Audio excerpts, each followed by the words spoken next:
আজকে কর্মী সম্মেলনের সম্মানিত সভাপতি, কেন্দ্রীয় নেতৃবৃন্দ, সকল স্তরের ইসলাম প্রেমিক দেশপ্রেমী ভাইয়েরা আমার, ইসলামী ছাত্র আন্দোলন সাহাবাদের অনুসরণ, ইসলামী ছাত্র আন্দোলন রুহানিয়াত ও জিহাদের সমন্বিত প্রয়াস। ইসলামী ছাত্র আন্দোলন বিশ্বাস করে শুধু দেশ দল নেতা পরিবর্তনের মাধ্যমেই মানুষের শান্তি আসতে পারে না, যতক্ষণ পর্যন্ত নীতি আদর্শ পরিবর্তন না হবে। এ দেশ বারবার পরিবর্তন হয়, এই ভূখণ্ড বারবার পরিবর্তন হয়েছে। ব্রিটিশদের বিরুদ্ধে লড়াই করে আমরা স্বাধীন করেছিলাম, আবার ভারতের সাথে টক্কর দিয়ে পাকিস্তান নামে একটা দেশ গড়েছিলাম, আবার পশ্চিম পাকিস্তানের সাথে লড়াই করে বাংলাদেশ আলাদা করেছিলাম। এদেশের মুসলিম লীগের শাসন আমরা দেখেছি, আমরা আওয়ামী লীগের শাসন দেখেছি, আমরা বিএনপির শাসন দেখেছি, জোট সরকারের শাসন দেখেছি, জাতীয় পার্টির সরকারের শাসন দেখেছি, আমরা সবুজ বাংলা দেখেছি, নতুন বাংলা দেখেছি, সোনার বাংলা দেখেছি, আমরা দেখেছি ডিজিটাল বাংলা, আমরা দেখেছি স্মার্ট বাংলা, বহুত বাংলা আমরা দেখেছি। বহুত নেতার শাসন, আইয়ুব খানের শাসন, শেখ সাহেবের শাসন, জিয়াউর রহমানের শাসন, সত্তার সাহেবের শাসন, ইস্তার সাহেবের শাসন, খালেদা জিয়ার শাসন, শেখ হাসিনার শাসন, বহুত নেতার শাসন দেখেছি, বহুত দলের শাসন দেখেছি, বহুত আদর্শ ভিত্তিক শাসন আমরা দেখেছি। দেশ বারবার পরিবর্তন হতে দেখেছি, ভূখণ্ড পরিবর্তন হতে দেখেছি, কিন্তু মানুষের ভাগ্যের পরিবর্তন হয় নাই কেন? এটা চিন্তার বিষয়। ব্রিটিশদের বিরুদ্ধে আন্দোলন তো করেছিলাম, বৈষম্য বিরোধী আন্দোলন, যেহেতু ব্রিটিশরা বৈষম্য করছিল। আমরা ভারত থেকে কেন আলাদা হয়েছিলাম? এই বৈষম্যর কারণে। ভারতের সংখ্যাগরিষ্ঠ মানুষগুলি, হিন্দুরা মুসলমানদের সাথে অত্যাচার, অবিচার, জুলুম করার কারণে আমরা স্লোগান তুলেছিলাম মুসলমানদের জন্য আলাদা ভূখণ্ডের প্রয়োজন। এই মুসলমানদের স্লোগানের ভিত্তিতে, আন্দোলনের ভিত্তিতেই তো পাকিস্তান হয়েছিল, না অন্য কোনো কারণ। একমাত্র মুসলমানদের আন্দোলন, মুসলমানদের সংগ্রাম। আজ পর্যন্ত দেখবেন ভারতের লোকজন দেশ ভাগ নিয়ে, 47-এর দেশ ভাগ নিয়ে বহুত বক্তব্য তারা দেয়। এ দেশ ভাগ হয়েছিল একমাত্র ধর্মভিত্তিক, মুসলমানদের কারণে।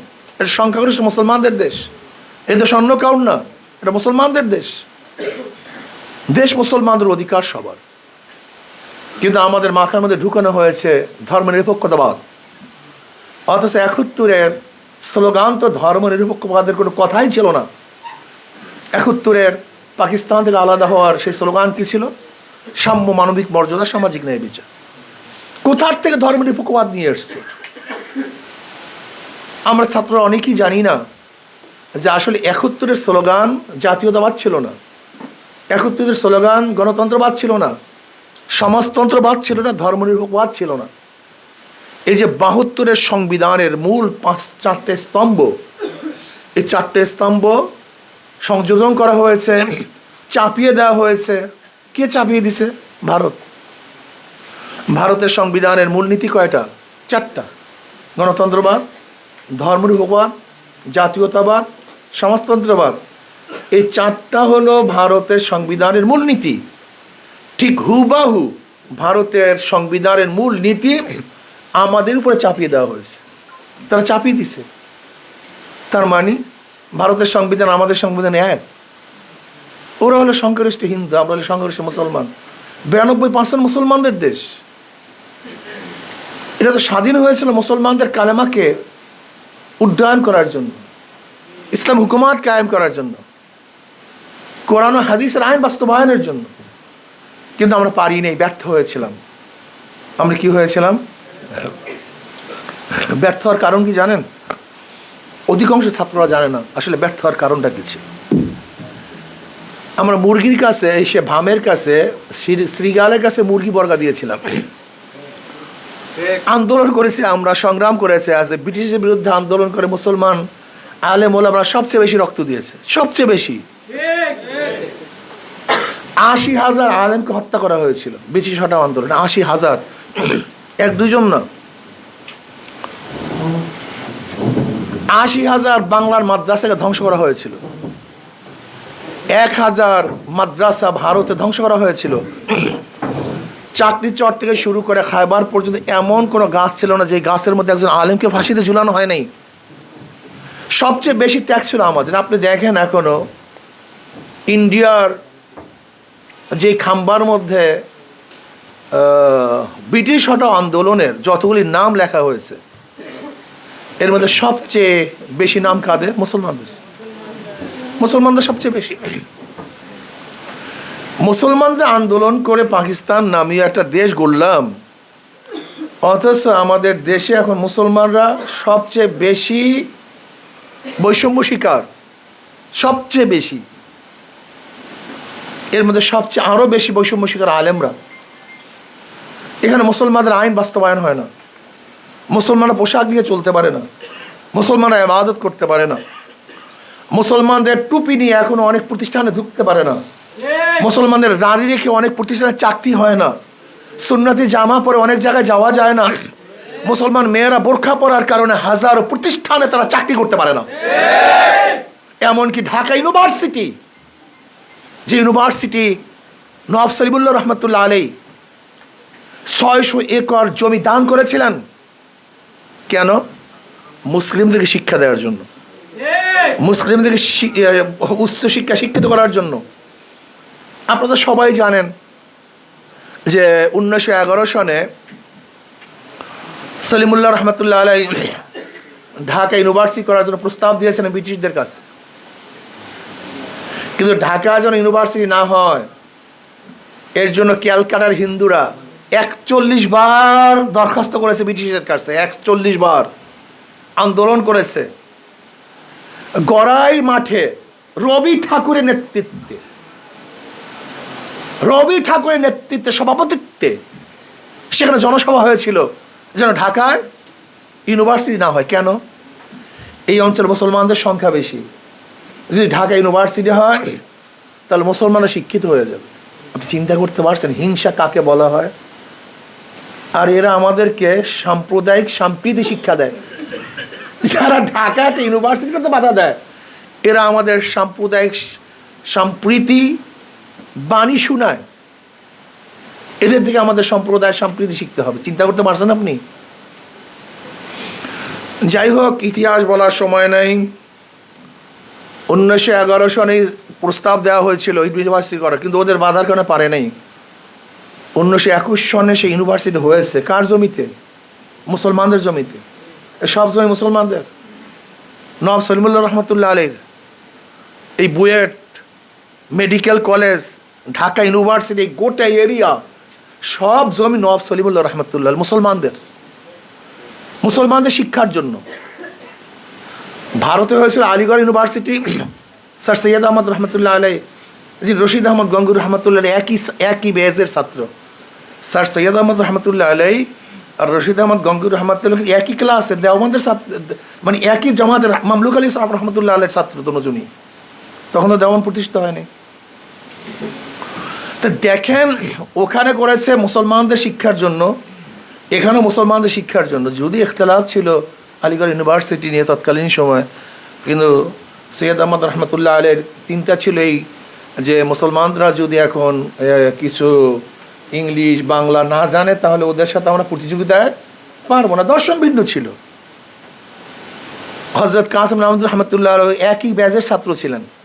তো কাসিম নামজুর রহমতুল্লাহ আলাই করলেন দেওবন্দ, আর তার সাগরে সৈয়দ আহমদ রহমতুল্লাহ করলেন কি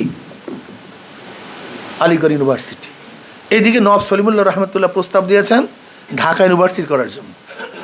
সব মুসলমানদের প্রতিষ্ঠান, অথচ মুসলমানরা ঢুকতে পারে না, টুপি মাথায় দিয়ে ঢুকতে পারে না ঢাকা ইউনিভার্সিটিতে। মুসলমানরা বহু সাবজেক্টে ভর্তি হতে পারে না। তুমি চিন্তা করতে পারছো বৈষম্য কাকে বলা হয়? মুসলমানদের ইউনিভার্সিটিতে মুসলমানরা ইফতার করতে পারে না। মুসলমান ইউনিভার্সিটি মুসলমানরা জামাতে নামাজ পড়তে পারে না। তুমি চিন্তা করতে পারছো বৈষম্য কোথায় গিয়ে বুঝছে? মুসলমানদের সাথে এত বৈষম্য করা হয়েছে, হচ্ছে, যা চিন্তাও করতে পারবো না। এদের বিরুদ্ধে রুখতে হবে, আন্দোলন করতে হবে, সংগ্রাম করতে হবে। আমি মুসলমান, আমার ইতিহাস আছে, ঐতিহ্য আছে, আমার স্বকীয়তা আছে, স্বতন্ত্রতা আছে, আমার ভিত্তি আছে, আমার আদর্শ আছে, আমার নীতি আছে। তোমাদের নীতি আদর্শ নাই। তোমরা সক্রেটিসের কাছে যেতে পারো, প্লেটোর কাছে যেতে পারো, অ্যারিস্টটলের কাছে যেতে পারো, মন্টেস্কিউর যেতে পারো, লকের কাছে যেতে পারো, রুশোর কাছে যেতে পারো। তোমরা ডেমোক্রেসি আদর্শ গ্রহণ করতে পারো, তোমরা সেকুলার গ্রহণ করতে পারো, সোশ্যালিজম গ্রহণ করতে পারো, ক্যাপিটালিজম গ্রহণ করতে পারো, তোমরা ডেমোক্রেসি গ্রহণ করতে পারো। কিন্তু আমাদের তো আদর্শ আছে, আমাদের কারোর কাছে যাওয়ার কোনো দরকার নেই, কারোর কাছে যাওয়ার দরকার নেই। ইসলামী আদর্শ গোটা জাতিকে মুক্তি দিতে পারে। ইসলামী আদর্শ গোটা জাতির বৈষম্য দূর করতে পারে। ইসলামী আদর্শ মানবতাকে ফিরিয়ে দিতে পারে। ইসলামী আদর্শ জুলুম, নির্যাতন, অবিচার থেকে মানুষকে হেফাজত করতে পারে। ইসলামী আদর্শ আমার মা বোনদের ইজ্জাতকে ফিরিয়ে দিতে পারে। ইসলামী আদর্শ একজন শ্রমিকের অধিকারকে বাস্তবায়ন করতে পারে। ইসলামী আদর্শ ঋষি, তাঁতি, কামার, মজদুর, জেলে, চামার, যত শ্রেণীর যত পেশার মানুষ আছে, প্রত্যেকটা পেশার মানুষের অধিকারকে বাস্তবায়ন করতে পারে। আমি তোমার কাছে যাব কেন? নীতি আদর্শ ধারণার জন্য? ইসলামী আদর্শ একটা মানুষকে জানোয়ার থেকে মানুষ বানাতে পারে। আর ওদের আদর্শটা কি? আমি বারবার বলি, দেখেন, পাশ্চাত্য রাজনীতিবিদদের আদর্শ হলো ওখানে ফেরেশতা ঢুকলেও আজাজিল হয়ে বের হবে। বিশ্বাস হয় না আপনাদের? যদি ফেরেশতাও ঢুকে, এমন মেশিন, একদিক থেকে ফেরেশতা ঢুকবে, আর এক দিক থেকে আজাজিল মক্রম বের হবে। যেমন আবরারকে বুয়েটে হত্যা কারা করছে? বুয়েটের ছাত্ররা। তারা কারা? সবচেয়ে বেশি মেধাবী। আপনি জানেন সবচেয়ে বেশি মেধার প্রয়োজন বুয়েটে ভর্তি হওয়ার জন্য, সবচেয়ে বেশি মেধার প্রয়োজন। এত মেধাবী ছাত্র যারা বুয়েটে ভর্তি হয়েছিল, তারা খুনি হলো কেন? ওই মেশিনের মধ্যে ঢুকছে। কেউ ধরেন না কেন? এই আওয়ামী লীগের মধ্যে ঢুকছে, ঢুকছে ভালো ভালো ছাত্র, বের হয়েছে খুনি হয়ে। ঢাকা ইউনিভার্সিটি আজকে ওখানে চরিত্র বিনা অপরাধে মানুষকে হত্যা করে। এই কয়েকদিন আগেও নির্বিচারে একজনকে হত্যা করা হয়েছে।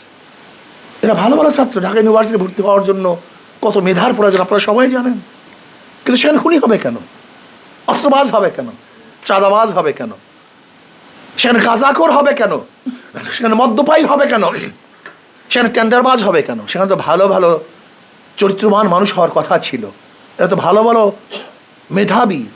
কিন্তু ওই সংগঠনগুলি ঢুকলে, যদি ফেরেশতা ঢুকে বের হয় আজাজিল হয়ে, ঢুকবে ভালো হবে খুনি, ঢুকবে ভালো হবে ধর্ষক, ঢুকবে ভালো হবে টেন্ডারবাজ, ঢুকবে ভালো হবে অস্ত্রবাজ। জাহাঙ্গীর ইউনিভার্সিটিতে 100 ধর্ষণ করার পরে কে সেঞ্চুরি পালন করেছিল? ওই মেশিনে যারা ঢুকছিল, ওই সংগঠনে যারা ঢুকছিল একটা ভালো ছাত্র, চরিত্রবান ছাত্র, বের হয়েছে ধর্ষক। 100 ধর্ষণ করার পর সেঞ্চুরি পালন করছে জায়গাতে জাহেল। আপনি চিন্তা করতে পারছেন? এই সংগঠনগুলো ঢুকবে ভালো। ফরিদপুরের ছাত্রলীগের সভাপতি 2000 কোটি টাকা পাচার করেছে। ফেরেশতা ঢুকুক না কেন? সেখান থেকে বড় বড় শয়তান হয়ে বের হবে। আর ইসলামী ছাত্র আন্দোলন এমন এক মেশিন, এমন এক ফ্যাক্টরি, যার হাজারো খারাপ লোকগুলি ঢোকার পরে আদর্শবান হয়ে বের হবে। বেনামাজি ঢুকবে, সেখানে নামাজি হয়ে বের হবে। হাজারো অসৎ লোকগুলি এখানে ঢুকবে। এই মেশিন এমন এক ভালো মেশিন, যেখানে ছাত্ররা ঢোকার পর আদর্শবান হয়, নীতিবান হয়, চরিত্রবান হয়, আখলাকি হয়, সেবাকার হয়। তারা মানুষের জন্য করার চেষ্টা করে, মানুষকে গড়ার চেষ্টা করে। আমাদের শায়খ মোর্শেদ নওয়ার আমার কথা কি বলেছেন? নিজেকে পরিবর্তনের ভিত্তিতে সমাজকে পরিবর্তন করতে হবে। নিজেকে গঠন করার ভিত্তিতে সমাজকে গঠন করতে হবে। আমি নিজেই ভালো না সমাজ গড়তে যা, আমি নিজেই চোর আর চোর মুক্ত একটা দেশ উপহার দিতে চাই। আমি নিজেই দুর্নীতিবাজ আর দুর্নীতি মুক্ত দেশ উপহার দিতে, এটা সম্ভব? আমাদের সাক্ষী বলেছিলেন, মনে আছে তো, তেঁতুল গাছ লাগিয়ে মিষ্টি ফলের আশা করা যায় না, মাদার গাছ লাগিয়ে আমের আশা করা যায় না। দুর্নীতিবাজের মাধ্যমে দুর্নীতি বন্ধ হতে পারে না, চোরের মাধ্যমে চুরি বন্ধ হবে না। আপনি কি দেখেছেন?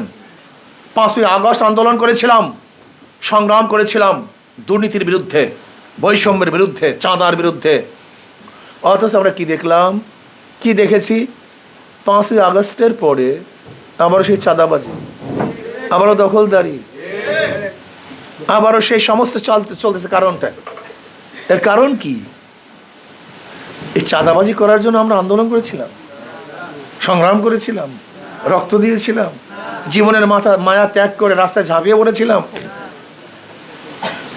4 আগস্ট শাহবাগে বক্তৃতা করেছিলাম যে আগামী 5 তারিখ জনগণের গণভবন জনগণ দখল করবে।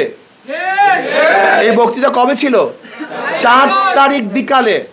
আল্লাহ পাক রব্বুল আলামিন 5 তারিখে সেই গণভবন জনগণই দখল করেছিল। আল্লাহ পাকের কৃষ্মা।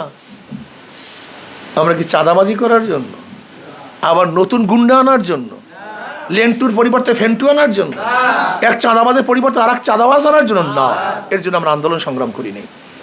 আসুন, ইসলামের বাহিরে কোনো নীতি ও আদর্শ মানুষকে মুক্তি দিতে পারে না। এর জন্য আসুন না ছাত্র বাবারা, আজকের থেকে এই সমাজকে পরিবর্তন করার জন্য, এই দেশকে পরিবর্তন করার জন্য, আদর্শ ভিত্তিক আর রাষ্ট্র কায়েম করার জন্য এখন থেকে আমাদেরকে ঝাঁপিয়ে পড়তে হবে, চেষ্টা করতে হবে, সাধনা করতে হবে, অক্লান্ত পরিশ্রম করতে হবে।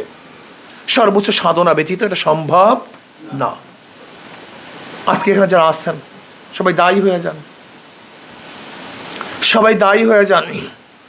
এই দক্ষিণের যতগুলো প্রতিষ্ঠান আছে, যত ছাত্র আছে, এখন থেকে নিয়াত করব যে প্রত্যেকটা ছাত্রের কাছে ইসলামী ছাত্র আন্দোলনের দাওয়াত পৌঁছাবে ইনশাআল্লাহ।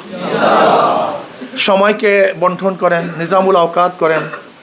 এই সময় এইটা করবো, এই সময় পড়াশোনা করবো, পরীক্ষার পরে এইটা, আর এই সময় দাওয়াত। একটা সময় নির্ধারণ করেন, সময় বের করেন, নিজামুল আওকাত করেন, সময়কে বন্টন করেন। সময়কে বন্টন করা ব্যতীত আমরা আমাদের লক্ষ্য এবং উদ্দেশ্য অর্জন করতে পারবো না। ত্যাগী হন, সর্বোচ্চ ত্যাগ করেন। জানের ত্যাগ, মালের ত্যাগ, সময়ের ত্যাগ, ঠিক না? জানের ত্যাগ, মালের ত্যাগ, সময়ের ত্যাগ। এই সময়কে ব্যয় করেন, ইসলাম হুকুমাত কায়েম করার চেষ্টা করেন। দুর্নীতিবাজদের বিরুদ্ধে আন্দোলন সংগ্রাম করবই ইনশাআল্লাহ। আল্লাহ আমাকে এবং আমাদের সবাইকে কবুল করে দেন।